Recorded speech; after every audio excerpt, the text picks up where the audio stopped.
여러분 안녕하세요. 자, 정치화법 7번째, 8번째 시간이 돌아왔습니다. 여러분 살짝 형법을 공부하고 시작해 보겠습니다. 네, 다시 말씀드리지만 모 가수와는 전혀 상관없음을 말씀드립니다. 자, 여기까지가 중간고사 시험 범위였습니다.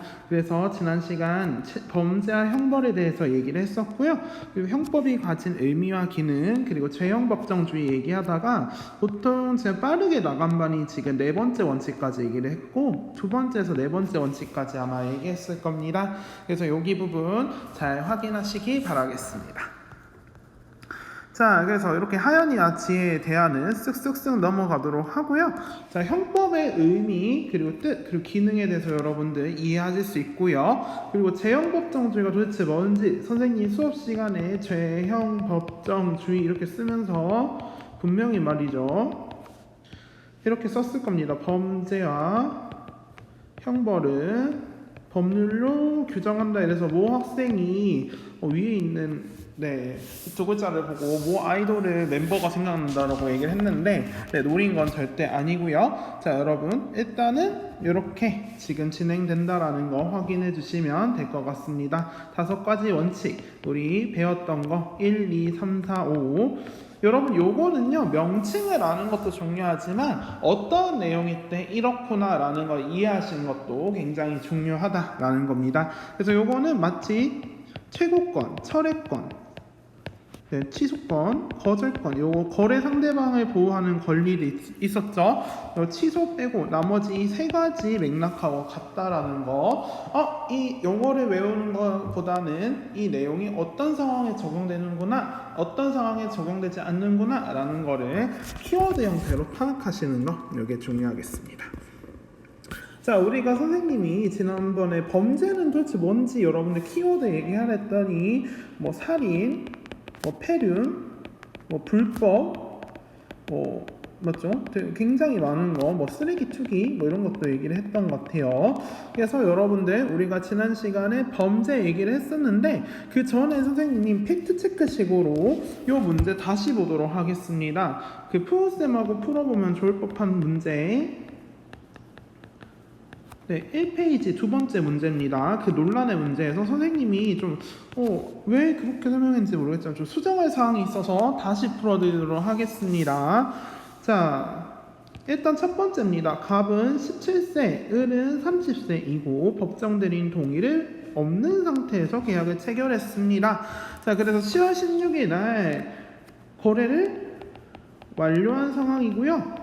이제 거래가 끝난 상황에서 미성년자인 거를 알게 된 상황이었습니다. 그래서 이 당시에는 미성년자인 거를 몰랐습니다. 23일이 되어서야 알게 되었다. 요거 체크하시고요. 그럼 보도록 하겠습니다. 자, 1번입니다. 갑과 을이 노트북 매매 계약서를 작성하였다면 갑은 계약을 취소할 수 없다가 아니라 법정 대리인, 그때도 얘기했지만 법정 대리인 동의를 안 받았기 때문에 취소 가능하다라고 얘기를 했습니다. 자, 자 2번은 선생님 수업 시간에 얘기했었죠. 갑의 동의가 없더라도 취소할 수 있다. 사실 1번, 2번은 연계되는 말이었고요. 3번이었습니다. 을은 갑의 법정 대리인한테 계약을 취소할 것인지에 대한 확답을 요구할 수 있다. 무슨 건이었습니까? 최후 통첩이라고 얘기했었죠. 최고권이었습니다. 자, 논란이 좀 4번에 있었는데요. 선생님이 이 내용을 얘기를 하면서 거절권하고 혼동해서 얘기한 것 같습니다. 미안합니다. 일단 보시면 을은 갑이 미성년자임을 알게 된 이후에는 철회권을 사용할 수 없다라고 했는데 이거는 왜 틀렸다고 했습니까? 계약 이전에는 몰랐죠. 자, 그렇기 때문에 이후에도 철회할 수가 있습니다. 자, 그리고 선생님이 요거 얘기를 했던 거 한 가지가 있었습니다. 뭐였냐면 그때 우리 그 거절권하고 선생님 철회권 차이가 뭐였냐라고 얘기를 했었죠. 자, 철회권은 자 계약 이전입니다. 중요한 게 계약 이전이에요. 근데 여기서는 계약 이후에 안 거기 때문에 철회할 수 있는 거고, 자 계약 이전에 미성년자임을 알았다면 거래 상대방이 철회권 사용할 수 있다고 했습니까? 어땠습니까? 행사할 수 없다고 했습니다. 계약 이전에 알았다면은 이미 한번 생각할 기회가 주어졌기 때문에 다시 주어지지 않는다고 했지만 얘는 알든 모르든 된다 안 된다? 사용 가능합니다. 그래서 요거 차이가 있다고 했었죠.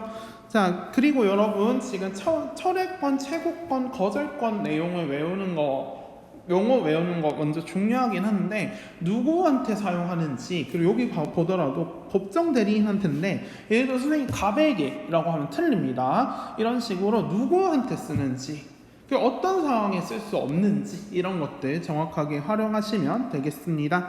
자, 그리고 선생님이 얘기했지만 갑은 취소한 경우에 채무불이행 아니라고 했습니다. 채무불이행은 뭐예요?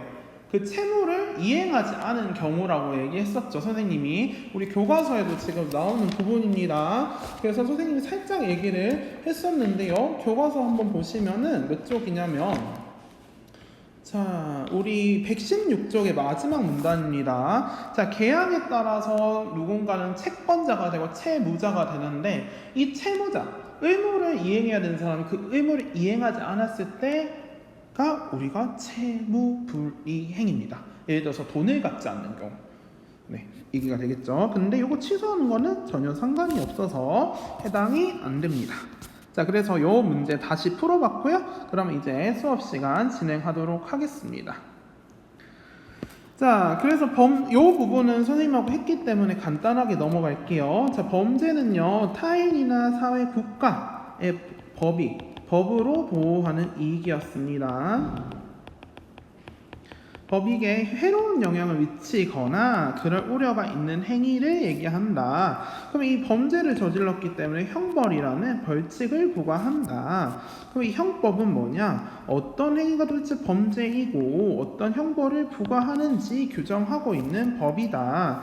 그래서 형식적으로 그 좁은 의미에서는 형법이라는 그 자체만 해당이 되지만 넓은 의미로는 공직선거법처럼 무엇을 위반하며 어디에 처한다라는 범죄와 형벌을 얘기하고 있는 법이라면은 모두 형법으로 볼 수 있다. 그래서 넓은 의미의 형법으로는 이렇게 될 수 있다라고 선생님이 얘기를 했었습니다. 자, 그럼 형법의 기능 보도록 할게요. 자, 첫 번째입니다. 국민의 자유와 권리를 보장한다. 어떤 경우에도 처벌받지 않는다. 무엇을 하지 않으면, 형법에서 하지 말라고 했던 행위를 하지 않으면 어떤 경우에도 처벌받지 않습니다. 그리고 범죄를 저질러서 처벌받더라도 형법에서 규정한 범위를 벗어나지는 않는다 라고 얘기했습니다. 자, 요거 지난 시간 얘기했던 거 한번 떠올리면은, 자, 분명히 형법에 예를 들어서 쓰레기를 버린 자, 예를 들어 이런 조항이 있다 칩시다. 자는 무단으로 이런 식으로 벌금 몇백만 원을 처한다 이렇게 했는데 갑자기 사형, 말이 됩니까 안 됩니까? 안 된댔죠. 왜? 이 규정한 범위를 벗어났기 때문입니다. 자, 그리고 두 번째, 범죄 잘못했으면 형벌을 부과하기 때문에 사회의 윤리적 행위 가치를 보호할 수 있다. 우리 사회에서 이런 행위는 보호해야 된다. 생명 존중, 예절 이런 것도 있죠. 예를 들어서 부모님을 학대한다든지 이런 경우 굉장히 무겁게 처벌합니다. 그래서 효라는 가치를 보호하려고 한다라는 거죠. 그리고 세 번째, 행위규범이기도 합니다. 이러한 일을 하면 안 된다라는 걸 알려주기도 하고, 그러한 일을 결국 해버렸을 때는 재판을 통해서 처벌받을 수 있다라는 것을 알려주기도 합니다. 그래서 안정적으로 법적인 생활이 가능하다라는 거, 그래서 해야 할까 말아야 될까를 알려줍니다. 자, 그리고 선생님 요거 미안합니다. 요것도 아직도 안 지웠네요. 자, 그리고 요거 안 보셔도 되고요. 자, 네 번째, 타인에 의한 인권 침해를 방지한다 라는 거, 요거는 잠시 뒤에 나오는 형법의 역사와 관련이 있습니다. 자, 근데 이전에는 말이죠, 형벌이 국가의 권력을 유지하는 한 가지 도구이자 수단이었습니다. 그래서 국왕이 아니면은 정치적 실권을 가진 자가 마음에 들지 않는 세력을 향해서 형벌을 마음대로 부과하는 경우가 있었습니다. 언제였냐면 여러분들 우리 사극만 보더라도 역모로 본다든지 정말 바르고 고운 선비인데 눈에 가시여서 죽여버린다든지 이런 경우가 있었을 겁니다. 자, 그리고 국왕이 자기 마음대로 자기 뜻대로 범죄를 정하는 경우가 있었습니다. 대표적으로 마녀사냥 그리고 사화 이런 부분들 선생님 얘기를 드렸습니다. 마녀가 도대체 어떤 범죄를 저질렀나요? 정확하지 않은데 예를 들어서 교회에 조금 어긋나면 그 당시에 뭐 마녀다 이런 식으로 규정을 했던 적이 있었죠. 자, 그리고 자의적으로 자기 뜻대로 형벌을 내릴 수 있는 권리 형벌권을 행사한 덕분에 우리는 정말 불안해진 거예요. 우리 신체의 자유가 위협받게 됩니다. 그래서 국민의 인권이 심각하게 침해받게 됩니다. 그러면서 화가 난 시민들은 도대체 뭘 요구했냐? 이제 이 근대 시민혁명에서 범죄를 미리 법률로 좀 적어줘라고 얘기를 하기 시작합니다. 요게 죄형 법정주의였습니다. 죄와 범죄와 형벌을 법으로 규정해라라는 말이었고요. 그래서 이 문장을 보면 법률이 없으면 범죄도 없고 형벌도 없네라는 말이 이 근대에 나타난 죄형 법정주의를 나타내는 말이었습니다. 자, 그런데 말이죠, 선생님. 죄형 법정주의 뭔가요? 계속 얘기했습니다. 자, 그러면은 다시 보도록 하죠. 범죄와 형벌을 법률로, 형벌이라고 하네요. 법률로 규정하는 거다. 그래서 여기 적혀있죠. 어떤 행위가 범죄이고 어떻게 그걸 처벌할 건지 미리 규정해야 된다. 미리 동그라미 별표 치면 되겠습니다. 이때 반드시 말이죠. 말로 하는 법이 아닙니다. 자, 우리 교과서 지금 보시면은 선생님 성문법하고 불문법 얘기를 드렸을 겁니다. 자, 그래서 성문법, 불문법 파트가 140쪽이 됐죠. 법 제정 절차를 반드시 거친 성문법으로 규정해야 한다라는 내용이 있습니다. 그래서 불문법을 사용할 수는 없어요. 근데 다만 예외 조항이 있습니다. 요 예외 조항이 있는데 요거는 5가지 원칙을 다 마무리하고 선생님이 이야기 드릴게요. 자, 그리고 만약에 정말 이 사람이 죽을 짓을 했다 하더라도 법에 규정되어 있지 않으면 처벌할 수 없습니다. 그리고 이 부분은 법치주의랑 연관이 있다라고 얘기했어요. 그래서 형식적으로는 법이라는 형식을 갖추면 되지만 이제는 그 내용이 정의로워야 된다라는 내용이었고요. 그래서 국민의 기본권을 제한하는 국가의 형벌권, 정말 무시무시한 권리죠. 선생님도 잘못 얘기하면은 큰일 날 수도 있다는 거죠. 누군가를 괴롭힌다든지 이러면 어떤 권리로 국가가 형벌권을 통해서 사람들의 자유를 제한할 수 있다는 겁니다. 그럼 그 기준은 엄격해야겠죠. 그 행사 기준은 죄형 법정주의더라. 근데 최근에는 이 죄형 법정주의가 이렇게 바뀌었어요. 원래는 법률이 없으면 범죄도 없고 형벌이 없다지만 적정한 법률이 있어야 된다. 이 적정하지 않으면 사람들이 납득할 수 없는 거예요. 쓰레기 버렸다고 사형 적정합니까? 적정하지 않습니다. 그래서 이런 식으로 현대에는 적정한 법률이 없으면 범죄도 없고 형벌도 없다라고 얘기를 하면서 국가도 형벌권을 조심스럽게 써야 되지만 법을 만드는 국회 입법권에서도 입법을 할 수 있는 권리랬죠. 이걸 자기 마음대로 쓴다가 자의적입니다. 자기 마음대로 쓰는 건 자의적 행사겠죠. 그래서 자기 마음대로 처벌을 내리는 법률을 만들지 않도록 이 5가지 원칙을 얘기했어요. 이렇게 제한하면서 뭐를 하냐? 제일 중요한 거. 여러분의 자유와 권리를 보호하기 위해서입니다. 자, 그래서 선생님 왜 죄형 법정주의가 왜 필요해요? 자, 국민의 자유와 권리를 보호한다 라는 내용이었습니다. 그러면 지나가 보도록 하겠습니다. 그래서 5가지 원칙인데요. 요거 반드시 별표치고 확인하도록 하겠습니다. 첫 번째입니다. 첫 번째는 관습형법 금지의 원칙인데요. 성문법 원리라고 얘기는 합니다. 자, 그래서 반드시 성문법을 근거로 처벌해야 된다. 불문법은 우리가 관습 쪽으로 내려온 관습법, 그리고 판례에서 나온 판례법이 있는데 요거는 잘 활용하지 않는다라고 얘기했는데 예외가 있습니다. 그리고 두 번째입니다. 소급효 금지의 원칙, 또 다른 말이 형벌, 형법, 뭐 이제 법률 이런 식으로 얘기하는데 보통 이제 소급효 금지는 형법에서 좀 많이 일어나기 때문에 형법 불소급 원칙이라고 얘기합니다. 그래서 선생님이 여기서 중요하게 써놓으랬던 거 뭐였습니까? 행위시 법주의였습니다. 내가 그 범죄를 했던 당시에 법률에 범죄와 형벌이 적혀야지 처벌받는 데습니다. 선생님 분명히 얘기했습니다. 나중에 예를 들어서 여러분이 범죄를 그 당시에는 아니라고 했던 걸 했다가 예를 들어서 여러분 열심히 공부한 게 갑자기 범죄가 됐어요. 5년 뒤에. 그럼 여러분 대한민국 수험생은 다 잡혀가야 됩니까? 물론 아닌 친구들도 있겠지만 자 대부분의 친구들이 내가 5년 전에 열심히 공부한 게 범죄라고? 라고 얘기하면 굉장히 불안해지겠죠. 내가 언제 처벌받을지 모른다는 거예요.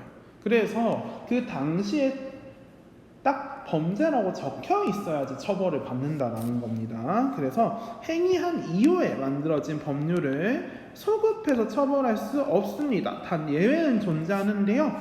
예외는 어떤 경우냐? 자, 예를 들어서 행위 이후에 만들어진 법률이 죄가 아닌 경우가 있습니다.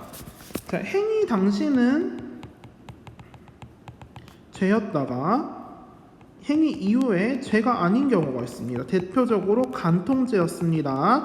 강통죄가 이제 우리 그 헌법재판소 1학기 때 배웠죠. 헌재에서 위헌법률 심판 제청이 들어가서 결국에는 위헌 판결이 났습니다.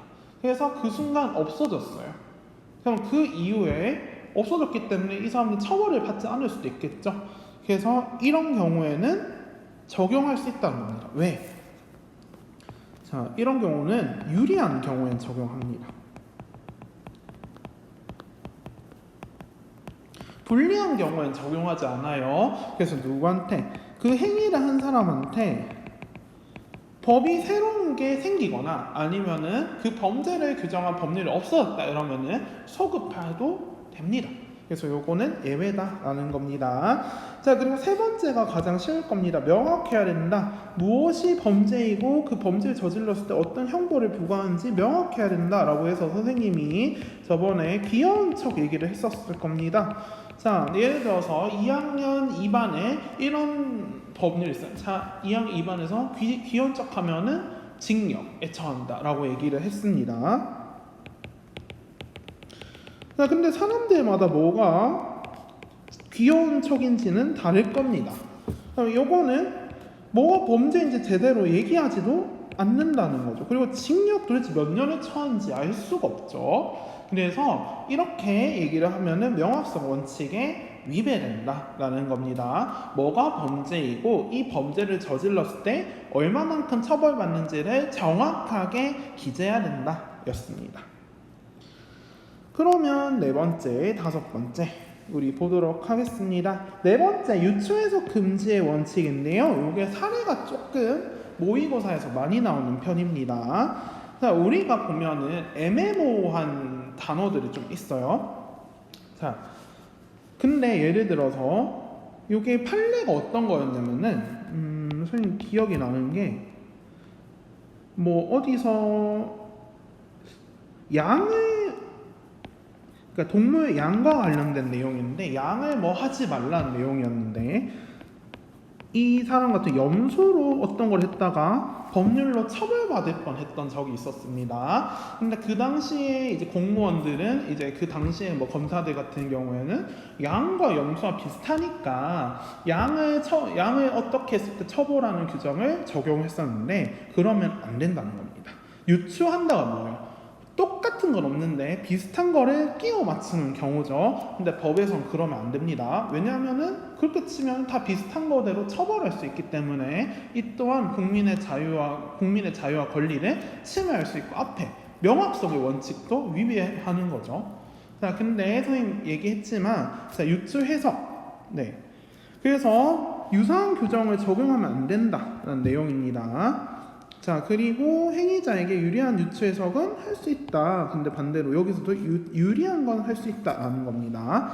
자, 요거는 여러분들 한번 나중에 보시면은 나올 수 있다는 겁니다. 자, 그래서 제일 중요한 키워드는 유사한 규정을 적용해서는 안 된답니다. 그래서 범죄행위가 형법에 명확하게 규정되어 있지 않다라고 해서 바로 명확성의 원칙을 쓰시면 안 돼요. 왜? 뒤에 부분의 사례를 보면 보통 뭐 비슷한 규정을 적용했다 뭐 이런 식으로 나오거든요. 그래서 사례가 만약에 나온다 하더라도 끝까지 읽어보셔야 됩니다. 자, 그리고 아까 전에 얘기했던 것처럼 자, 우리 여기서도 얘기를 하겠지만 유리하면 사용 가능한 거 예외 나중에 짚어드리도록 할게요. 그래서 행위한 사람한테 유리한 유추 해석은 오케이라는 겁니다. 오히려 그렇게 해서 처벌이 줄어들거나 유리한 경우 된다는 겁니다. 마지막으로는요, 비례성의 원칙인데 보통 적정성의 원칙을 많이 씁니다. 과잉금지의 원칙 같은 경우도 있는데 일단은 이 과잉금지의 원칙은 좀 지워놓도록 할게요. 네, 요건 헷갈릴 수가 있어서요. 자, 그래서 과잉금지의 원칙 일단 놔둬놓겠습니다. 자, 그래서 보통의 경우는 적정성의 원칙을 좀 많이 씁니다. 비례성의 원칙. 근데 비례가 뭐예요? 잘못한 만큼 처벌받아야 된다는 거죠. 형벌을 부과해야 된다. 근데 선생님이 아까 전에도 계속 얘기했지만 쓰레기를 버렸다고 사형. 요거는 좀 말이 안 되겠죠? 쓰레기 무단 투기랑 사형, 생명을 뺏을 정도가 비례할까요? 비례하지 않습니다. 그래서 이 범죄랑 형벌 사이에는 비례 관계가 존재해야 됩니다. 그리고 이 행위가 가진 책임에 따라서 형벌을 부과해야 된다라는 내용이었습니다. 자, 그래서 이렇게 재형법정주의를 실현하다 보면 국가의 형벌권을 제한한다라는 내용이었고요. 자, 140쪽에 여기서 잠깐 보면은